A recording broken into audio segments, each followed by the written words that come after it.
All right, so let's just continue with my conversation. And Joy, I'd like to hear your thoughts on the same thing that I had asked Daniel about the impact of the election observers. Are we likely to see that having an inclination to, whichever side wins this election? The role of the observers is not to pick a side, it's just to give an audit of the system. But there's something that Daniel said that I think I want to correct a little bit. The role of the international observers goes a little bit further than the local observers.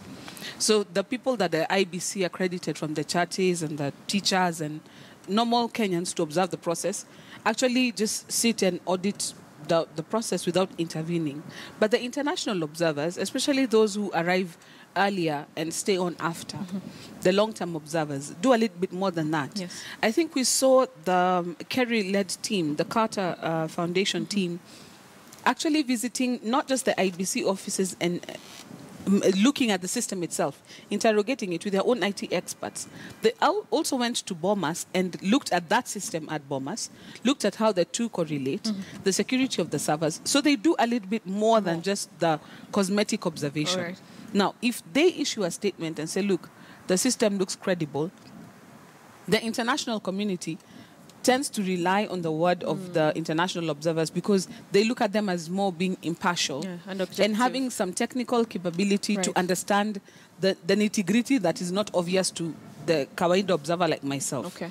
Now, the importance of that is it helps to audit the system because you have got somebody who's not invested in the process, who's not a beneficiary or is not affected by the process, who can say, look, from where I stand, this so far looks credible. And we have seen a trend by the various international observation groups is saying that, you know what, this was free, fair, credible, and right now you just need patience and wait for the outcome. And wait for the outcome. Yes. All right, let's go to the bigger conversation that Kenyans have been having, and that is to do with the claims by NASA of hackers who were able to get into the IEBC servers.